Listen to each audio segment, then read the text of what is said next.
Hello everyone, it's about 11:53 on April 5th on Chicago time. Let's just start by taking a very simple look at Bitcoin on the daily chart. Um, and with this kind of latest developments and stronger move, you can see that we broke this trend channel to the top side after a nice four-wave pullback. And a couple of things I just want to say here. So this bullish market ended up in December 17, and we had this bear market in a wave four towards the end of 18. I think we might be safe in saying that this is over, at least for a while. And the fact that we broke through this top line of the channel, it's pretty reassuring that we might embark ourselves into a new move upwards, right? So wave four pulled back, and you can kind of, if you really geek about Elliott wave, you can kind of go and try to count this in several ways. But one of the simplest ways to do it is probably just an ABC down in a wave four. And if I go back and just kind of put this on a triangle, you can see how this is an A, B, C, D, E, followed by a final move up in a wave C. And now we're starting, after this three-wave pullback, we're starting a five-wave up. Another interesting thing is, I'm going to, kind of delete this. You can see how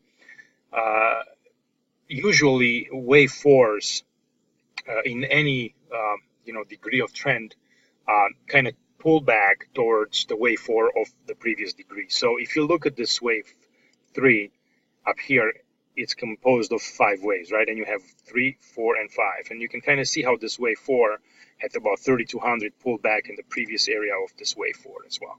So if you look into a 6-hour chart or 3-hour chart or a 1-hour chart and you look for the waves 4, more likely than not, those wave 4s are going to come to that previous wave 4, which is around, in this case, it's around here. So, and I'll show you this as we go on an hourly chart on Bitcoin.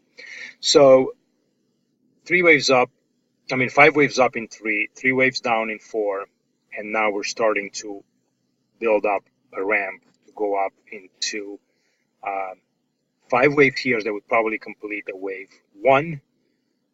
Then we're going to pull back in a wave 2 and then start a nice rally up into a wave 3. So let's break this down and just go to a 6-hour chart. This is a daily. Let's go to a 6-hour and let's see how that looks back there. So you have wave 1 in orange, and my computer is a little slow here in going to a 6-hour chart, but give it a little bit of time. Okay, there you go. So let's see what happens in this wave 3 orange, right? We're going to have, this is kind of the subdivisions that I have, and you have the wave 1, we've been talking about this, pull back in 2, and then up here you got a 1, 2, 3, 4, and 5. And this is what's interesting, right? So wave 3, this blue wave 3 usually, and an ideal target for a wave 3, it's about 161.8 multiple of wave 1. You can see how we almost touched this to the point in the top of this green wave 3, right? So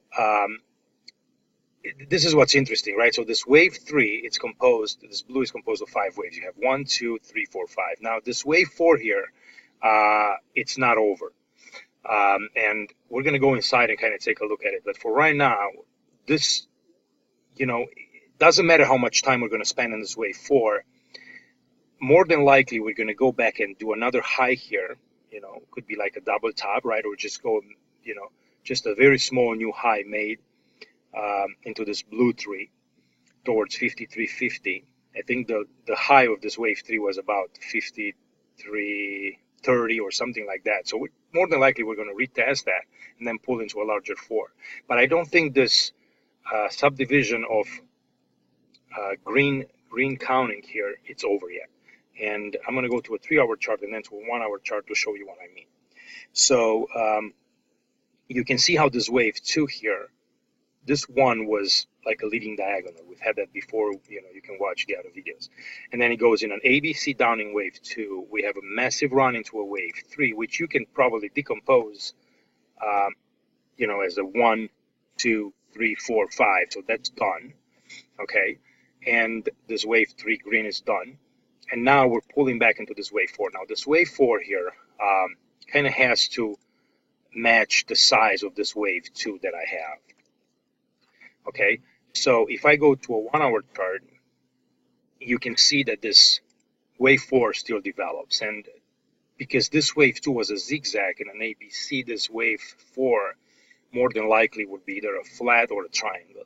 So, and it might take some more time to chop around in this wave 4 before we make a final push into 5. Now you can see here that I've measured a wave 2, and from this arrow to this arrow, that's the measurement, right? And I've just kind of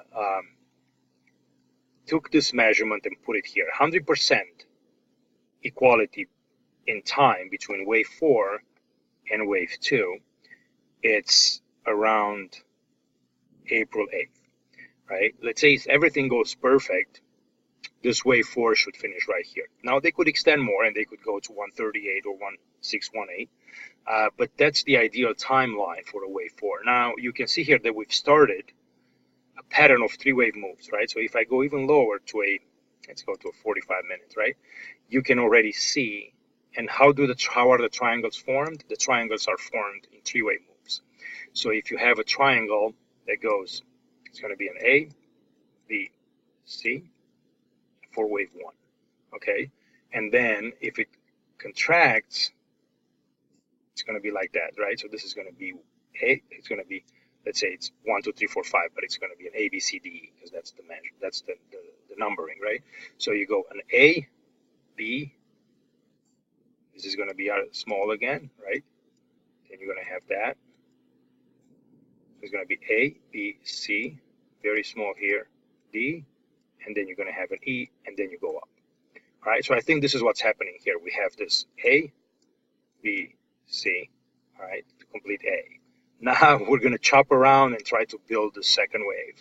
A, we're going to go up and maybe something like this to a B, then come back down and eat a lot of time on the clock until we reach somewhere here or here before we resume, and then we go up to complete this move.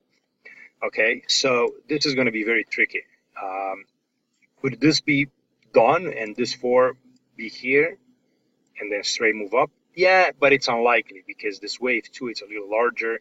I don't think that this wave 4 is done. So it's going to try to get mad as many people as it can before it moves higher. Okay, so this is just kind of the internal structure of what I'm watching here in a wave 4 development. And I want to show you something kind of interesting and maybe a little bit silly at the same time. And before we do that, I'm going to jump on a 6 hour again and just take a quick peek just to take a look at again at this blue wave 3 as we're pulling back. I tell you, I got to get a new computer. This is crazy. Okay, so 1, 2, 3, 4, 5. This is wave 3. Then we're going to pull back in 4. And you could see that I'm looking for this wave 4 blue to retrace in the previous area of this wave 4. Okay, and if I go back, and hopefully the computer doesn't go crazy again, but if I go, I want to show you what happens here, right? So this wave 4 green, look how far it's going to pull back. So, all right, you can see this wave 4 here, which is orange. You can see how this wave 4 starts to come down here. So usually they pull back into the previous area of wave 4. So this is what I meant before as well. Okay, so go back to a 6 hour. This is going to be a wave 4, and then we're looking for a wave 5. Go back to a daily. Okay.